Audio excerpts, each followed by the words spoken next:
I'm Stuart Brazell, and I'm so excited because I'm here with Biggest Loser new trainer Erica Lugo. So I would love some tips from you on how to get like a mom minute in, like get a little cardio, a little strength training, and then some stretching. My downtime with my son is when we watch TV. So during commercial breaks, we'll say we're gonna do 5 burpees, 2 push-ups, and then we're gonna stretch real quick. It's like the perfect mini workout. Yeah. Can you like tell me what to do? And go down on the ground, chest to floor. Yep, and then jump back up.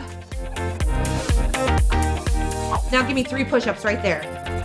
And then give me 2 jumping jacks and 2. Good, and then go right there, stretch. And let's stretch out our obliques. Oh, that feels nice. And the other way. And chest nice and open. Carrying babies in your arms is no joke. Right?